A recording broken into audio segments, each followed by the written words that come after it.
When you arrive, you're going to park your car, and then when you've got to the ketch rigger, you're going to leave it to your port and walk around the building and find our offices.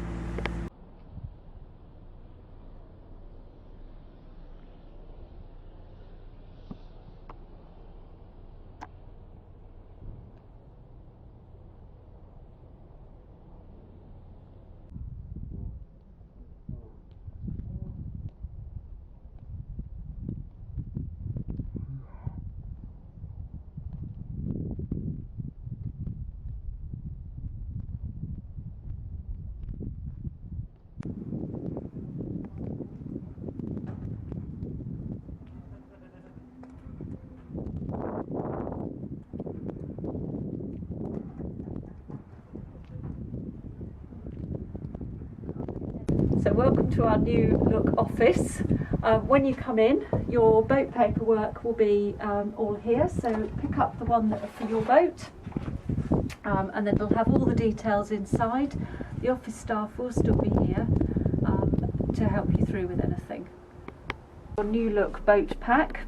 So you're going to, having picked up your boat, it's going to have details of where the boat is located, the Marina Gate code and the Marina Wi-Fi code.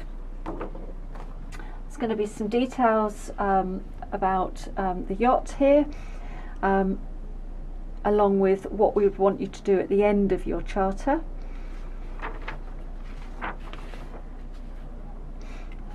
There's a useful information pack or sheet detailing some useful information that you might need during your charter.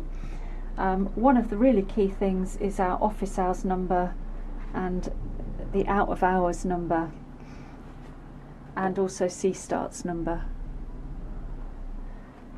Then you've got the actual details of the boat and your handover paperwork. So when you go down to the boat, you just need to make a note of any scuffs or scratches that you can see on the outside of the yacht, and any notes that you have to do with the inside of the yacht, just mark on here. Once you're happy with that, a little signature. Run through the inventory on the boat. The red items are your safety stuff.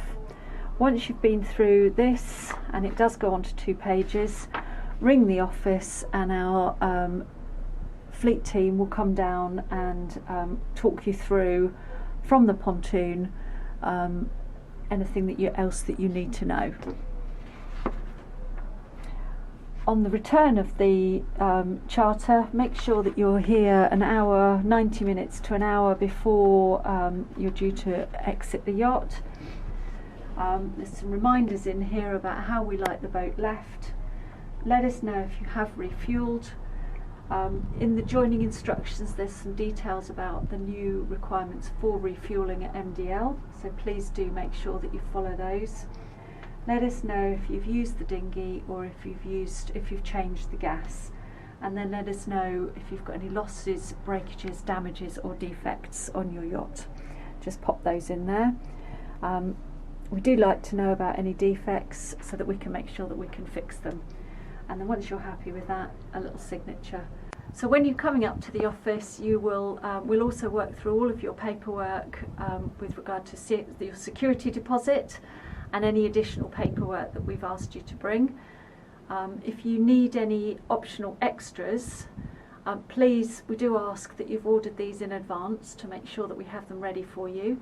Otherwise, and paid for in advance. Otherwise, we can sort those out while you're in the office and make sure that you've got everything and all the paperwork's taken care of. Okay, so when you finish with Alex in the office, done your paperwork, when you come down to the boat, go on the boat and go to the red Bible first, which will be on the chart table, and make sure you go through all of the inventory to check that everything is there, paying special attention to what's written in red, because that is your safety equipment.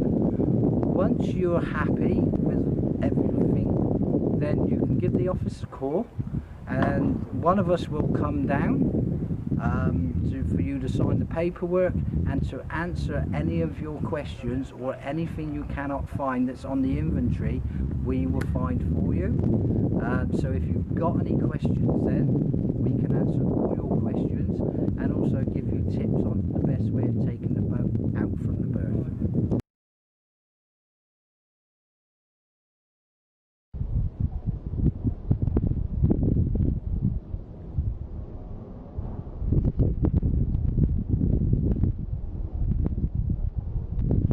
Hi, my name's Andy. I'm one of the fleet engineers. So when you first come down to your boat, on the chart table will be a red folder. This is what I call the boat Bible. In the folder will be all the information about the boat and all the certificates needed on the boat for charter. So when we first open the book, it will have obviously the boat name, and then obviously the boat notes and ship's papers. On the next page will be the yacht specification, which gives you the yacht name, type of boat it is, year of build, the lengths, drafts, beams, also call signs, MMSI number, cell number, and also importantly the diesel capacity and water capacity, especially if you're doing any long passages. On the next page we have 2 pages which is telling you where all the equipment is you need to know on the boat, as in batteries, engine, how to start, stop, where the shut-off valves are, obviously where the emergency tiller, life raft, how to use the water tanks, the anchor windlass, and also the mainsail, how many reefs it's got, storm jib, and the helm. So all the information about the boat is on these 2 pages.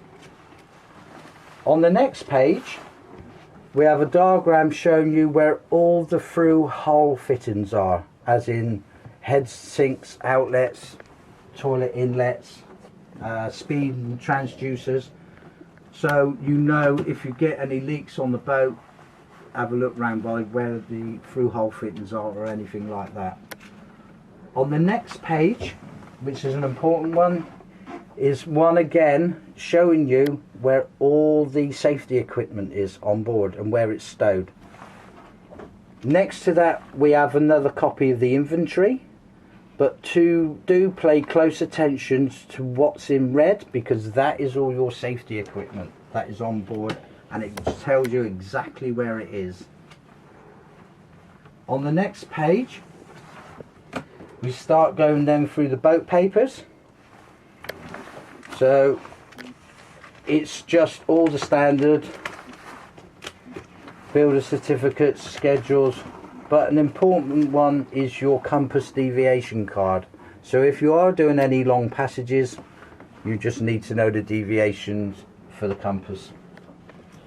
Apart from that, it is just all the certificates for all the safety equipment, and shows you that they're all in date and they've all been tested. Welcome to Blue. When you first get on the boat, the batteries will be switched on, but the batteries are in the starboard aft cabin around here.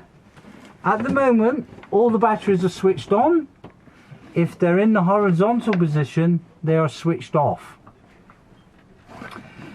This key here, if your engine battery runs flat, you can then put this key in,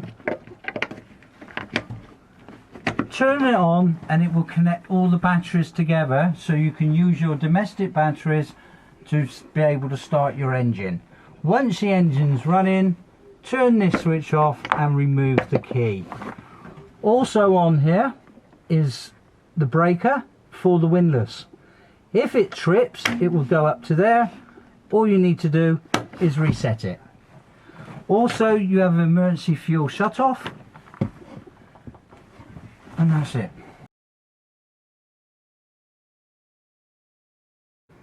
On the electrical panel on Blue, it's self-explanatory. All the breakers are labelled, so we've got navigation lights, which is bow and stern, mooring light, which is anchor light, steaming light, deck light. Then we have cabin lights. Comfort is for the shower pump. Then we have water pump, bilge pump, fridge, VHF and hi-fi, and instruments, and then the plotter and radar. This switch here, if you go to test 2, tells you the voltage in the battery. This is on the AC side, which is from shore power. So we have the green light on to tell us we got shore power, and it's battery charger, 240 outlets, and the water heater.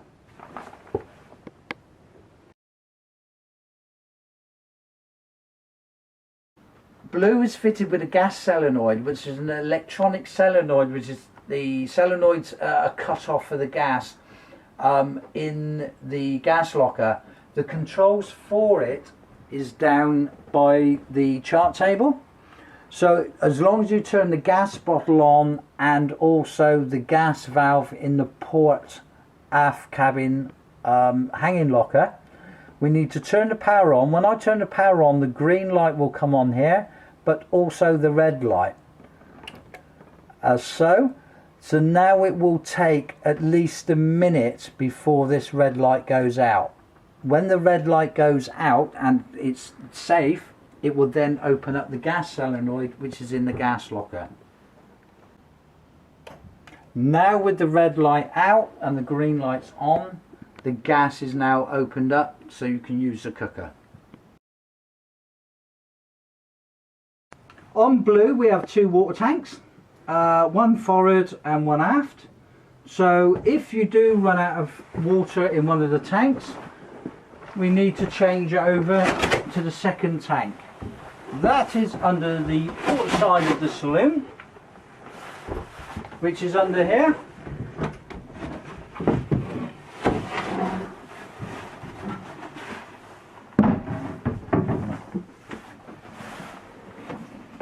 Down here we have 2 valves. This one is open, this one is closed. So if you do run out of water, we need to shut this one off first, then we open the second tank.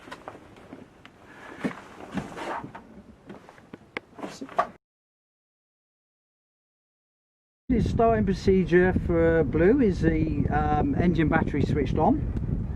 Then it's very simple. We turn the power on. As you can see, when we turn power on, we get the fuel gauge. And then to start the engine in neutral, push the glow plug. You get the glow plug light come on here. We have no more than 7 seconds, and then press start. To stop the engine, it's just pull the stop here with the engine in neutral till it stops, and then turn the power off.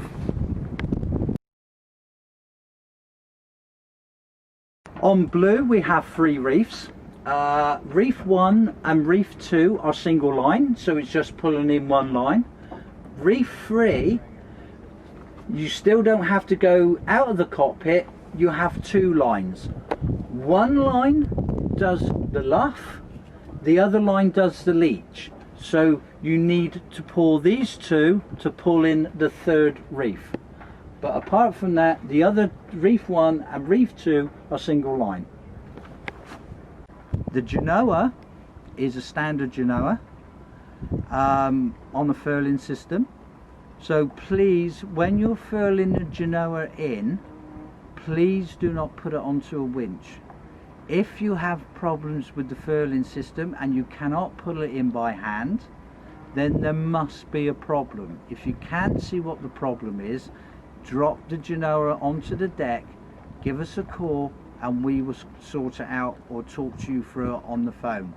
Please do not try and winch the genoa in on a winch, because you could cause more damage.